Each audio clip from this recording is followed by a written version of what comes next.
ಅಯ್ಯಪ್ಪ ಸ್ವಾಮಿಯ ಮಂಡಲ ವ್ರತ ಸಂಪೂರ್ಣವಾಗಿದೆ. ಹಗಲು ರಾತ್ರಿ ಶಾಸ್ತಾರನ ಧ್ಯಾನಸ್ಥರಾಗಿರುವ ಅಯ್ಯಪ್ಪ ಮಾಲಾಧಾರಿಗಳು ಭಕ್ತಿಯಿಂದ ಸ್ವಾಮಿಯ ಆರಾಧನೆಯಲ್ಲಿ ನಿರತರಾಗಿದ್ದಾರೆ. ಈ ಭಕ್ತಿಗೆ ಪಾರವೇ ಇಲ್ಲವೆಂಬಂತೆ ವಿಸ್ಮಯದ ಘಟನೆಯೊಂದು ಉತ್ತರ ಕನ್ನಡ ಜಿಲ್ಲೆಯ ಕೇಣಿಯಲ್ಲಿ ನಡೆದಿದೆ.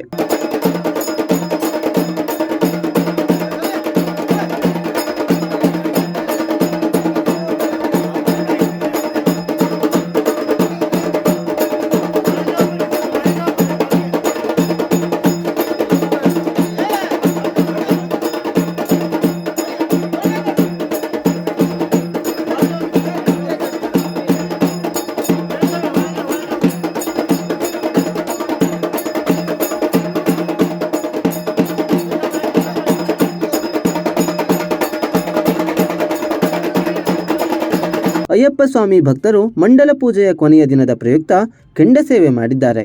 ಜೊತೆಗೆ ಬಿಸಿ ಎಣ್ಣೆಯಲ್ಲಿ ಒಡೆ ಎತ್ತುವುದು ಹಾಗೂ ಕುದಿಯುತ್ತಿರುವ ಅನ್ನವನ್ನ ಬರಿಗೈಯಲ್ಲಿ ಎತ್ತುವ ಮೂಲಕ ಭಕ್ತಿ ಪರವಶತೆಯನ್ನು ವ್ಯಕ್ತಪಡಿಸಿದ್ದಾರೆ. ಸುಮಾರು 50 ಸ್ವಾಮಿಗಳು ಈ ಪ್ರಕ್ರಿಯೆಯಲ್ಲಿ ಪಾಲ್ಗೊಂಡಿದ್ದಾರೆ.